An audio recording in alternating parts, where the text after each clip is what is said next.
বস্তুত ইন্নী ফাইলুন যালিকা গাদান খুবই শক্তিশালী শব্দ সমষ্টি। আমি নিশ্চিত, আমি অবশ্যই আগামীকাল এটা করতে যাচ্ছি। গ্যারান্টি সহকারে কোনো অঙ্গীকার করা, প্রতিশ্রুতি দেয়া এবং অবশ্যই করব বলে প্রতিজ্ঞা করা মূলত কোনো সমস্যা নয়। বস্তুত আপনার তো এমনটাই করা উচিত। আপনার তো আসলেই শক্ত প্রতিশ্রুতি দেওয়া উচিত। যদি করতে না পারেন তাহলে বলে দিন যে করতে পারবেন না, বলে দিন আমি যেতে পারবো না। কিন্তু যদি কথা দেন তাহলে তাতে অটল থাকুন, দৃঢ় প্রতিজ্ঞ থাকুন। তারপর এর সাথে যোগ করে বলুন, এটা একমাত্র ঘটবে না যদি আল্লাহ এমন কিছুর সিদ্ধান্ত নেন যা আমার নিয়ন্ত্রণের বাহিরে। এটাই ইল্লা আইয়াশা আল্লাহ। ইল্লা আইয়াশা আল্লাহ মানে এটা না যে আমি যদি দেরিতে উঠি তাহলে আসতে পারবো না, বা যদি আমার মুড ভালো না থাকে তখন সেটা হবে এই শক্তিশালী কথার অপব্যবহার। স্বীকার করছেন যে সব কিছু আপনার নিয়ন্ত্রণে নেই। আল্লাহ আপনাকে অঙ্গীকার করার সামর্থ্য যেমন দিয়েছেন, সেই সাথে সেই অঙ্গীকার বাস্তবায়ন করারও সামর্থ্য দিয়েছেন।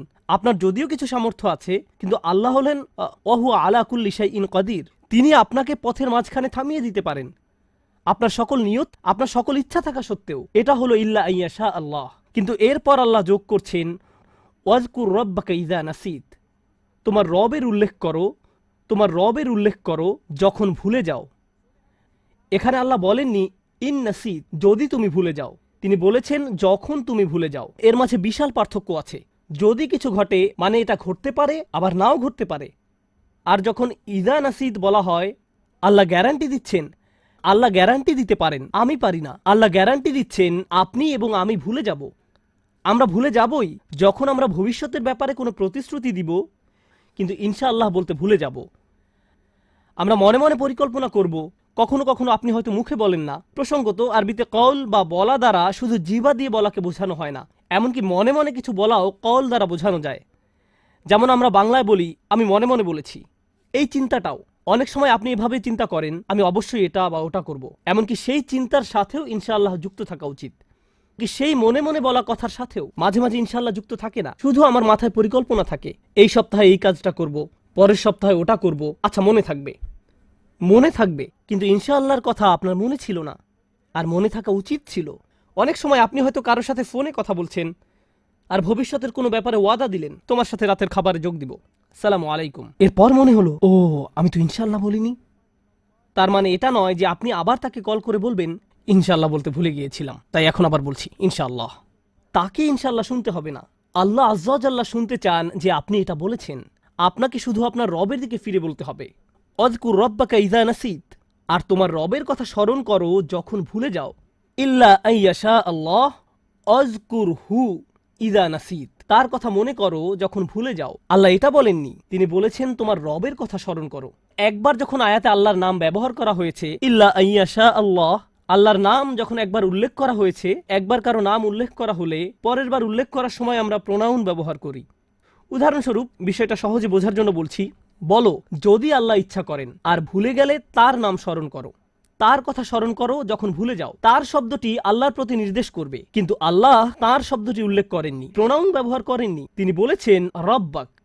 এখানে আসলে এই বিষয়টার প্রতি আবারও জোর দেওয়া হচ্ছে যে আপনি যেন আবারও নিজেকে পরিচয় করিয়ে দিচ্ছেন আল্লাহ আপনার প্রভু, আল্লাহ আপনার ভবিষ্যতের নিয়ন্ত্রক, তিনি আপনার রব, তিনি আপনার চূড়ান্ত মালিক। আর এই কথা কখনোই ভুলে যেতে পারবেন না। এটা আপনার উপর আল্লাহর কর্তৃত্বের অংশ যে আপনার ভবিষ্যৎ তার হাতে। তাই আল্লাহ সাধারণ নিয়মের বাহিরে গিয়ে বলেন রব্বাক ইযা নাসিত।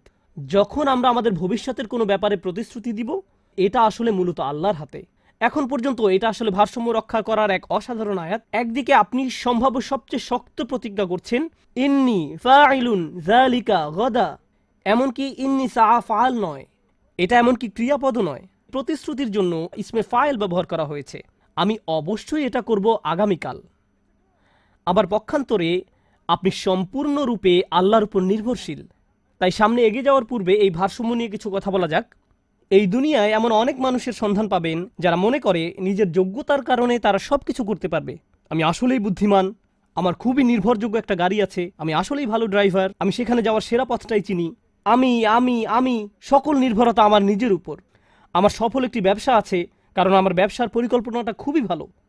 আমি ভালো চাকরি করি কারণ আমি সেরা স্কুলে পড়েছি, ভালো জিপিএ পেয়েছি, আমার ভালো রিজিউমি আছে। তো সকল নির্ভরতা নিজের উপর, তো সকল নির্ভরতা নিজের উপর। শত শত $1 মিলিয়ন একটা ইন্ডাস্ট্রি আছে, আর সেটা হলো মোটিভেশন ইন্ডাস্ট্রি। যার শুরু এবং শেষ হলো যে কোনো কিছু করা সম্ভব। তুমি অসাধারণ। তুমি যে আসলে কতটা ক্ষমতাবান তা তুমি নিজেও জানো না। মানুষ হাজার হাজার টাকা দেয় এসব কথা শোনার জন্য। তোমার নিজের দাঁত তুমি নিজেই মাজতে পারো, তোমার নিজের ভ্রমণ তুমি নিজেই করতে পারো, যেটাই হোক। এসব শুনে তারা বেশ অনুপ্রাণিত হয়ে ওঠে, কারণ তারা আত্মশক্তির উপর জোর দেয়, যার কিছুটা বৈধতা আছে। আবার অন্য আরেক প্রান্তের মানুষেরা বলে, আমার দ্বারা কিছুই করা সম্ভব নয়, আমি শুধু একজন মিসকিন, আমি শুধু আল্লাহর একজন বান্দা, আমার কি বা মূল্য আছে, আমার দাম তো অমুকের জুতার ধুলোর সমানও নয়, আমি কিছুই না, আমি তুরাবের তৈরি, আমাকে নুতফা থেকে বানানো হয়েছে, আল্লাহ যেমন বলেছেন অধম নগণ্য এক সৃষ্টি, তাই আমি আসলে কিছুই করার সামর্থ্য রাখি না। এদের আত্মবিশ্বাস বলতে কিছুই নেই। এরা বলে আল্লাহ সব করেন, আমি কিছুই করি না। এদের শেষ পরিণতি কি হয় জানেন? এরা জীবনে কিছুই করে না। জীবনে ভালো কিছু যখন হয় না, তারা বলে আল্লাহ সিদ্ধান্ত নিয়েছেন। তারা সব কিছুর জন্য আল্লাহকে দোষ দেয়।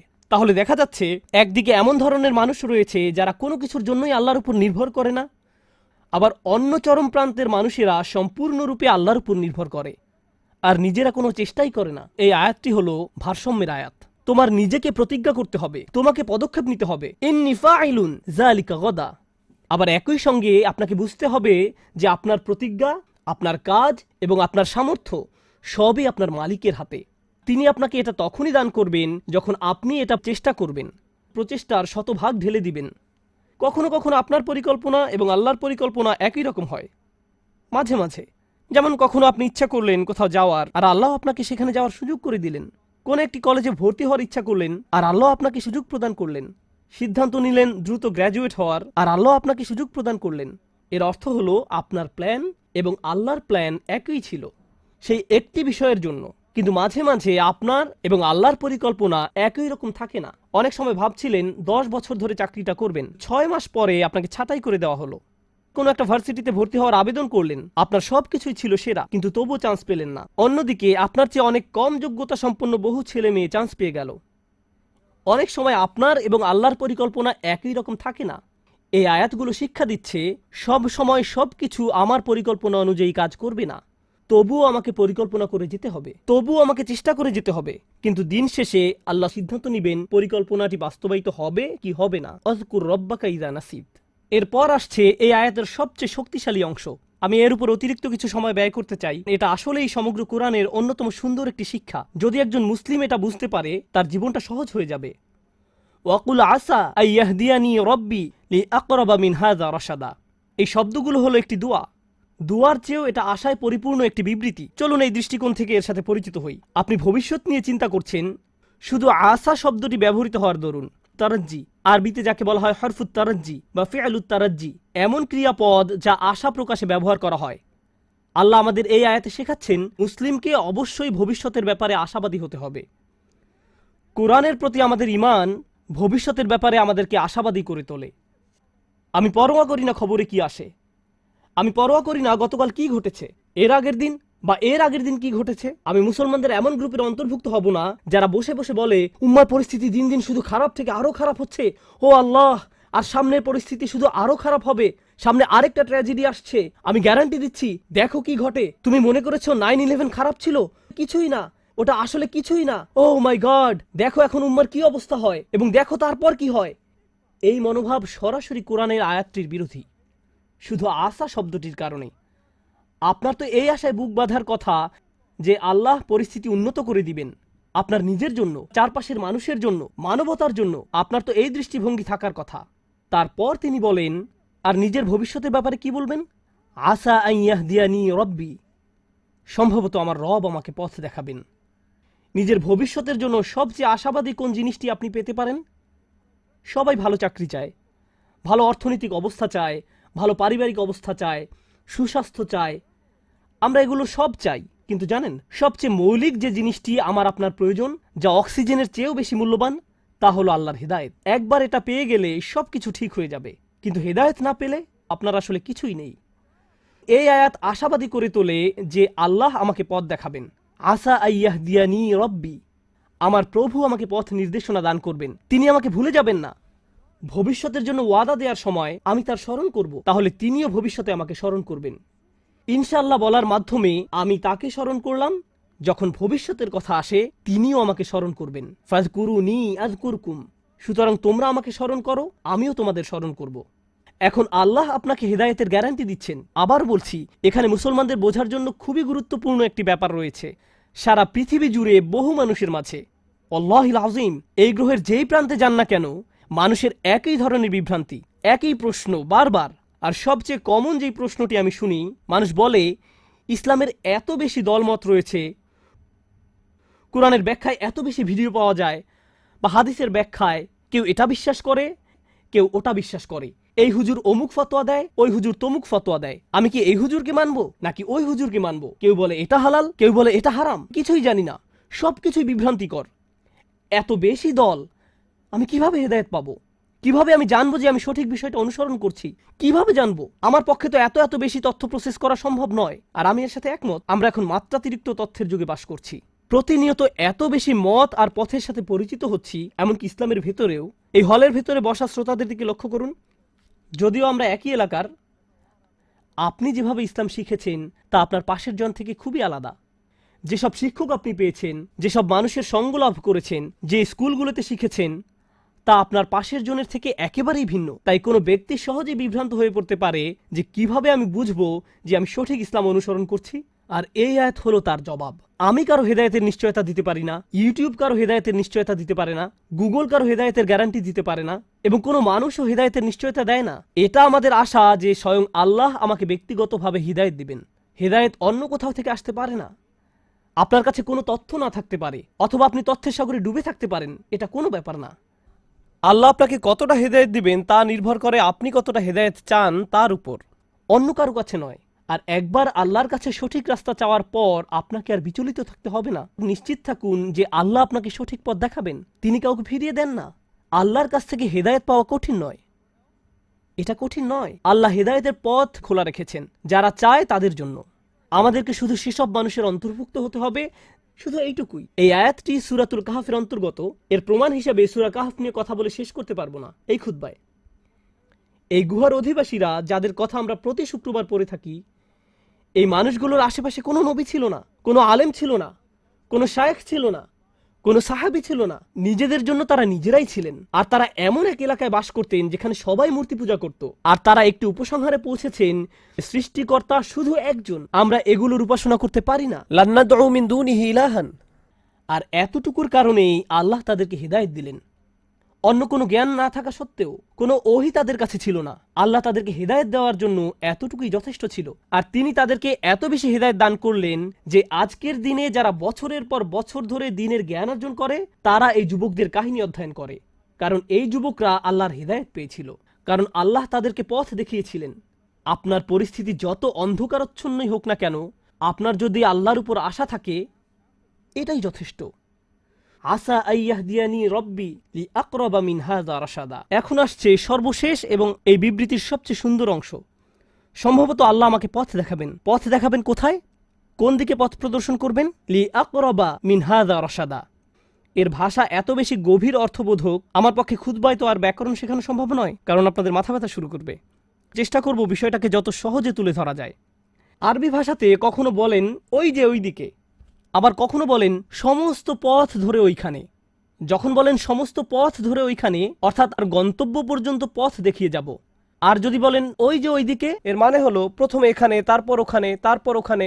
কিন্তু যদি বলি সমস্ত পথ ধরে ওইখানে, এর মানে ওইখানেই আপনাকে যেতে হবে, এরপর আর কোথাও আপনাকে যেতে হবে না। যখন লাম ব্যবহার করা হয়, আসা আইয়াহদিয়ানি রব্বি লি আকরাবা, এই লাম ইঙ্গিত করে এটা হলো আল মুনতাহা। এর চেয়ে উচ্চতর আর কিছু চাওয়ার নেই এই দুনিয়ায়। এটা যদি পেয়ে যাও, শ্রেষ্ঠ আর কিছু পাওয়ার নেই। যদি ইলা শব্দটি ব্যবহার করা হতো, অর্থ হতো তোমাকে প্রথমে ওইখানে যেতে হবে, তারপর অন্য কিছুর উদ্দেশ্যে। সুতরাং এই আয়াতে আমি আপনি এমন কিছু প্রার্থনা করছি, এমন কিছু চাচ্ছি যার চেয়ে উত্তম আর কিছু নেই। এটাই চূড়ান্ত সমাপ্তি। এখন সেই চূড়ান্ত সমাপ্তিটি কি? লি আকরাবা মিন হাযা, এটার চেয়ে নিকটবর্তী। আমি আশা করছি আল্লাহ আমাকে পথ দেখাবেন এটার চেয়ে চূড়ান্ত সমাপ্তির আরো নিকটে। এটা বলতে কি বোঝানো হয়েছে? এখন আমি যে অবস্থায় আছি, চলুন বোঝার চেষ্টা করি এখানে আসলে কি বোঝানো হচ্ছে। আমাদের সবার আলহামদুলিল্লাহ সুম্মা আলহামদুলিল্লাহ কোনো না কোনো মাত্রায় হেদায়েত রয়েছে। আমরা যে শুক্রবারে আল্লাহর ঘরে একত্রিত হয়েছি এটা প্রমাণ করে যে আল্লাহ আমাদের সবাইকে কোনো না কোনো মাত্রায় হেদায়েত দিয়েছেন। কাউকে তিনি বেশি হেদায়েত দিয়েছেন, আবার কাউকে কম হেদায়েত দিয়েছেন। সালাতে কারো মনোযোগ বেশি থাকে, আবার কারো কম মনোযোগ থাকে। আমরা সবাই একই পর্যায়ে নেই, এটা সত্য। কিন্তু জানেন এই দোয়া আমাদের কি শেখাচ্ছে? আমার চূড়ান্ত লক্ষ্য হলো আমাকে আল্লাহর আরও নিকটবর্তী হতে হবে। আমি এখানে এজন্য আসিনি যে নিজেকে অন্য একজনের সাথে তুলনা করব। আমি এখানে এসেছি শুধু নিজের আজকের অবস্থানের সাথে নিজেকে তুলনা করতে। আমি যদি শুধু নিজের এখনকার অবস্থা উন্নতির জন্য কাজ করে যেতে পারি, এটাই আল্লাহর সামনে চূড়ান্ত সফলতা। এর চেয়ে চূড়ান্ত কোনো সফলতা নেই। আপনি কোনোদিন নিখুঁত হবেন না, আমিও কোনোদিন নিখুঁত হতে পারবো না। আমরা যা করতে পারি তা হলো আরেকটু ভালো হওয়া, এরপর আরেকটু ভালো, এরপর আরেকটু ভালো। শুধু দিন দিন ক্রমাগত উন্নতির চেষ্টা করুন। যদি কেউ এভাবে আল্লাহর নিকটবর্তী হওয়ার চেষ্টায় রত থেকে মারা যায়, সে সফল। অনেক মানুষ কি করে জানেন? তারা অন্যদের সাথে নিজের তুলনা করে। আহা, সে তো পুরো কুরআন মুখস্থ করে ফেলেছে, দেখো কি সুন্দর তার তেলাওয়াত, সে প্রতিদিন মসজিদে যায়, আজানের পূর্বে এসে উপস্থিত হয়, সে যে আল্লাহর কত ইবাদত করে, সে কত বেশি জানে, সে আরবি জানে, তাফসির জানে, এটা জানে, ওটা জানে। তারা মুসলিম হিসেবে আমার চেয়ে কত উত্তম পোশাক পরে। নিজেকে অন্যের সাথে তুলনা করবেন না। আল্লাহ আপনার কাছে এটা চান না। আল্লাহ আপনাকে অন্যের পাশে রেখে তুলনা করবেন না। তিনি তো আপনাকে এমনকি দুনিয়াতেও অন্যের সাথে তুলনা করতে চান না। আর আখিরাতের কথা বাদই দিলাম। ওয়ালা তাতামান্নাউ মা ফাদ্দালাল্লাহু বিহি বা'দুকুম আলা বা'দ। অন্য মানুষদেরকে যা দেওয়া হয়েছে তার আকাঙ্ক্ষা করো না, নিজের প্রতি এমন অন্যায় করো না। তাহলে আমরা কি শিখছি? উদাহরণস্বরূপ আমরা শিখছি, আপনি আজকে কোরআন তেলাওয়াত শেখা শুরু করলেন, আপনার বয়স হয়ে গেছে ৩৫। ৩০ বছর যাবত বইটা খুলেও দেখেননি। সিদ্ধান্ত নিলেন আজ থেকে কোরআন তেলাওয়াত করার। আপনি এমনকি বিসমিল্লাহও পড়তে পারছেন না। আরবি বা অক্ষরটি দেখতে কেমন সেটাও ভুলে গেছেন। আপনার বয়সের মানুষেরা বড়দের মতো করে পড়তে পারে, এখন আপনাকে বাচ্চাদের মতো শিখতে হচ্ছে। এতে কোনো সমস্যা নেই। আপনি যখন আলিফ পড়া শিখছেন, বা পড়া শিখছেন এবং আল্লাহর দিকে কিছুটা অগ্রসর হয়েছেন, এখন এই অবস্থায় যদি আপনার মৃত্যু হয়, আপনি হয়তো একজন হাফেজে কোরআনের চেয়ে উত্তম, যে সম্পূর্ণ কোরআন মুখস্থ করেছে, কিন্তু এর প্রতি কোনো কদর নেই। কে নিজেকে আরো উত্তম মানুষ হিসেবে গড়তে চায় জানা যাবে অন্তর থেকে, আর আল্লাহ সেটা জানেন। তাই আল্লাহর দিকে অগ্রসর হওয়ার ক্ষেত্রে এখন যে অবস্থায় আছেন তাকে ছোট করে দেখবেন না। মানুষ আপনাকে ছোট করে দেখতে পারে, কিন্তু আল্লাহ আপনার চেষ্টাকে ছোট করে দেখেন না। মনে হয় যেন আল্লাহর কাছ থেকে হিদায়েত পাওয়া অনেক কঠিন, আর আল্লাহ হিদায়েতের দরজাকে বিস্তীর্ণ রূপে খোলা রেখেছেন। তিনি শুধু আমাদেরকে বলেছেন এই দোয়া করার জন্য, ইয়া আল্লাহ আমাকে পথ দেখান, লি আকরাবা মিন হাযা রাশাদান। রশাদান মানে সত্য পথের হিদায়েত। এই আয়াতের শেষ শব্দ রশাদান ইঙ্গিত করছে আপনি যে এই দোয়াটি করছেন তা প্রমাণ করে আপনি ইতোমধ্যে কিছুটা হেদায়েত পেয়ে গেছেন। আপনার বলা উচিত নয় আমি পথভ্রষ্ট। এই আয়াত স্বীকার করে নিচ্ছে আল্লাহ যে আপনাকে দোয়া করার সামর্থ্য দিয়েছেন, এই সামর্থ্য নিজেই আল্লাহর পক্ষ থেকে আপনার জন্য একটা হেদায়েত। আল্লাহ আপনাকে আরো দিবেন, তিনি আরো দিবেন এবং তিনি আরো দিবেন। মুসলমানরা এমনই আশাবাদী এক জাতি, যখন পৃথিবীতে হেদায়েত নেমে আসে তখন এর সাথে প্রশান্তি আসে, ইতমিনান আসে, হৃদয় প্রশান্তিতে পূর্ণ হয়ে যায়। আলা বিযিক্রিল্লাহি তাতমাইন্নুল কুলুব। এই কথা বলেই আলোচনার সমাপ্তি টানতে চাই। অন্তর যখন প্রশান্ত হয়ে যায় তখন এই প্রশান্তি আশেপাশেও ছড়িয়ে পড়ে। প্রশান্তি সংক্রামক, ঈমান সংক্রামক। পরিবারের ভেতর শান্তি ছড়িয়ে পড়ে, বন্ধু বান্ধবদের মাঝে শান্তি ছড়িয়ে পড়ে, সমাজে শান্তি ছড়িয়ে পড়ে যখন হিদায়েত আসে। পৃথিবীর সমস্যা যদি হয় সংঘর্ষ ও ঘৃণা, পৃথিবীর সমস্যা যদি হয় যুদ্ধ, তখন এর সমাধান রাজনৈতিক পলিসিতে নয়, আরও যুদ্ধাস্ত্র হয়। এটা সমাধান নয়, অর্থনৈতিক নিষেধাজ্ঞাও নয়। মানবতার আজকে যা দরকার তা হলো হেদায়েত, কারণ হেদায়েত ছাড়া কোনো শান্তি নেই, পাওয়া সম্ভব না। ফাআইয়ুল ফারিকাইনি আহাক্কু বিল আমন ইন কুনতুম তা'লামুন আল্লাযীনা আমানু। কে শান্তি লাভের বেশি হকদার? যারা বিশ্বাস স্থাপন করে, যারা ঈমান এনেছে। ঠিক এটাই আমরা আল্লাহ আযজা জাল্লার কাছে প্রার্থনা করছি। যখন আপনি এবং আমি এই দুনিয়াতে শান্তির জন্য দোয়া করি, মুসলিম দেশগুলোতে শান্তির জন্য দোয়া করি, তখন আসলে আমরা সরাসরি আল্লাহর কাছে দোয়া করছি আমাদের নিজেদের জন্য এবং আমাদের চারপাশের দুনিয়ার জন্য আরো বেশি হেদায়েত। আল্লাহ আযজা জাল্লা আমাদের সবার হেদায়েত বাড়িয়ে দিন এবং আমাদেরকে সেসব মানুষের অন্তর্ভুক্ত করুন যারা তাদের ভবিষ্যতের ব্যাপারে আশাবাদী, সন্তানদের ভবিষ্যতের ব্যাপারে, উম্মার ভবিষ্যতের ব্যাপারে এবং সমগ্র বিশ্বের ব্যাপারে আমাদেরকেই চিন্তা করতে হবে। শুধু আমাদের উম্মার জন্য নয়, গোটা দুনিয়ার জন্য। আমরা ইব্রাহিম আলাইহিস সালামের মিল্লাত, ইব্রাহিম আলাইহিস সালাম সমগ্র মানবতার জন্য উদ্বিগ্ন থাকতেন। আমরা এমন একটি উত্তরাধিকার পেয়েছি। আল্লাহ আযজা জাল্লা আমাদেরকে তেমন মানুষে পরিণত করুন, আমাদের ভবিষ্যৎ প্রজন্মকে এমন করে গড়ে তুলুন যারা কোরআন সুন্নাহর আলোকে জীবনযাপনের জলজান্ত উদাহরণ হবে। বারাকাল্লাহু লি ওয়া লাকুম। আসসালামু আলাইকুম ওয়া রাহমাতুল্লাহি ওয়া বারাকাতুহু।